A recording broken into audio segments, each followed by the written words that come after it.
Hai, Assalamualaikum. Saya Visa Yono. Saya mau share bagaimana langkah-langkah yang saya lakukan ketika mendesain modul ajar Supplementary English Reading Material for Grade 7 up to 9, Phase D of Curriculum Merdeka. Kalau dilihat dari beberapa resources yang saya baca, sebuah modul ajar itu harus memiliki outcomes atau learning outcomes atau target pembelajaran. Di modul ini saya menggabungkan beberapa target pembelajaran. Yang pertama adalah dari kurikulum merdeka fase D tentunya. Dalam kurikulum merdeka itu ada capaian umum fase D, yaitu peserta didik menggunakan teks lisan, tulisan, visual, dan seterusnya. Nah, ini yang saya biru-biru adalah peserta didik dapat menggunakan berbagai jenis teks seperti narasi, deskripsi, dan ini menjadi teks otentik menjadi rujukan utama dalam mempelajari bahasa Inggris di fase ini. Ini memang tujuan akhir dari kegiatan membaca adalah mereka tahu bahwa ini bisa menjadi rujukan utama. Nah, ini adalah capaian umum dari kurikulum merdeka untuk fase D, berarti 7, 8, 9, kelas 7, 8, 9. Nah, ini ada juga learning outcome atau target pembelajaran per elemen. Elemen pertama adalah reading and viewing, membaca dan memirsa. Nah, ini tujuan pembelajarannya adalah cause and effect, genre-nya cause and effect atau teks sebab akibat, di mana tujuan akhirnya adalah siswa dapat melocate atau mencari tahu di mana lokasinya dari ide-ide utama dan informasi spesifik dalam sebuah teks dengan genre tertentu. Nah, genre-nya adalah cause and effect. Kenapa saya pilih genre-nya adalah cause and effect? Nanti saya jelaskan. Lalu elemen kedua adalah elemen listening and speaking learning outcomes. Jadi ini ada panjang banget ya yang saya tebalkan, ini yang saya mau bidik. With some repetition and rewarding, they comprehend the main ideas and relevant details of discussion, dan seterusnya. Ini berarti dengan pengulangan ya, maka anak-anak akan dapat memahami ide utama dari apa yang mereka simak atau mereka dengarkan, lalu bisa berbicara dengan menggunakan hal-hal yang sudah dilatihkan secara repetitif tersebut.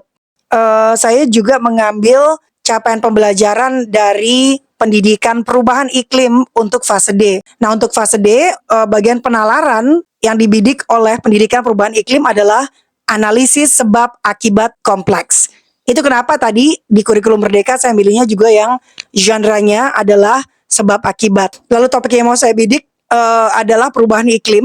Lalu hal lain adalah dari profil pelajar Pancasila, ini juga diterbitkan oleh Kemendikbud ya teman-teman. Dimensi yang saya mau bidik ini adalah sub-elemen dimensi akhlak kepada alam, memahami keterhubungan ekosistem, sama satu lagi menjaga lingkungan alam sekitar. Sama juga ya di profil pelajar Pancasila kalau kita lihat di sini, memahami keterhubungan ekosistem, ada memahami konsep sebab akibat lagi. Ini makanya saya buat inline itu saling terkait ya antara profil pelajar Pancasila yang membicarakan sebab akibat, kemudian pendidikan perubahan iklim juga membicarakan sebab akibat, dan dari kurikulum merdeka reading maupun listeningnya itu juga sebab akibat. Sehingga untuk mengajarkan outcomes reading dan listening itu tidak perlu berbeda kegiatannya ketika kita mau ngajarin pendidikan perubahan iklim dan ketika kita mau ngajarin pendidikan profil pelajar Pancasila. Karena kalau misalnya profil pelajar Pancasila kita buat pembelajaran sendiri satu, lalu untuk pendidikan perubahan iklim kita buat pembelajarannya sendiri, itu udah dua. Lalu untuk pendidikan bahasa Inggrisnya kita juga bikin lagi satu lagi. Jadi dari 3 pembelajaran gitu. Sebenarnya nggak perlu begitu.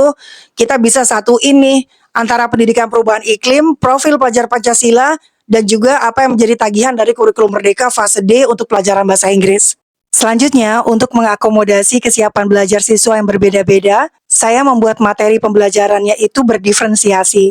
Yang teman-teman lihat adalah level 1 untuk vocabulary word. Ini karena saya pakai balance literacy, di mana siswa nanti akan belajar vocabulary, lalu mendengarkan beberapa vocabulary yang akan muncul di kegiatan reading atau membaca. Ini saya mulai dengan vocabulary word level 1, di mana nanti anak-anak akan mendengarkan bagaimana cara membaca kosakata tertentu dan juga membahas maknanya. Nah, ini yang level 1.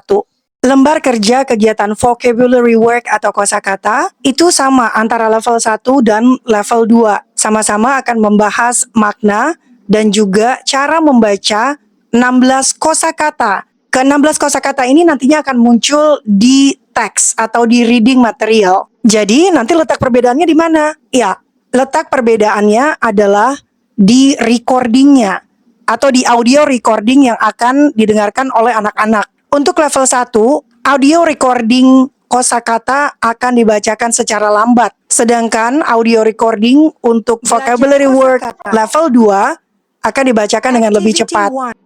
Now, write the meaning of planet briefly on your paper. Sekarang silakan tuliskan makna planet atau planet secara singkat pada kertasmu. Dalam pembelajaran berdiferensiasi itu dikenal dengan apa yang namanya flexible grouping, di mana anak-anak ada waktu untuk bekerja mandiri, ada waktu untuk bekerja dengan gurunya, diajarin langsung sampai bisa, dan ada waktu di mana anak bekerja dalam kelompok kecil. Nah, dalam kegiatan vocabulary ini, setelah anak mendengarkan rekaman, lalu membahas makna dari tiap-tiap kata, anak-anak akan berkumpul dalam kelompok. Jadi kalau nanti misalnya ada kata-kata yang maknanya belum terisi setelah mendengarkan rekaman, maka mereka akan berkumpul dalam grup, kemudian mendiskusikan kata-kata apa saja yang mereka kelewat, lalu akan dikerjakan bersama-sama. Nah, ini untuk mengakomodir peer learning atau belajar dengan rekan sejawat ya, yang memungkinkan anak-anak belajar dari temannya yang biasanya akan lebih efektif begitu. Nah, ini salah satu perwujudan dari flexible grouping dalam differentiated instructions atau pembelajaran berdiferensiasi. Selanjutnya ada kegiatan untuk reading, ini yang level 2 ya. Level 2 juga nantinya akan ditemani oleh audio recording. Nah, di sini kalau dilihat teksnya itu lebih panjang daripada teks yang ada di level 1.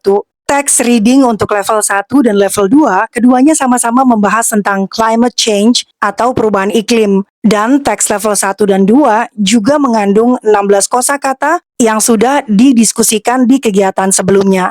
Itu pertama. Yang kedua, audio recording untuk reading itu dibacakan dengan sedikit lebih cepat daripada audio recording untuk level 1. Yang sedang teman-teman lihat adalah reading material untuk level 1. Di sini di tiap baris, pada tiap baris teman-teman bisa lihat di situ ada angka atau nomor. Masing-masing baris ada nomornya, dari baris pertama sampai baris ke-30 misalnya. Ini untuk memudahkan anak-anak yang masih ada di level 1 untuk locating atau mencari tepatnya di bagian mana dari teks yang mengandung informasi yang mereka akan cari.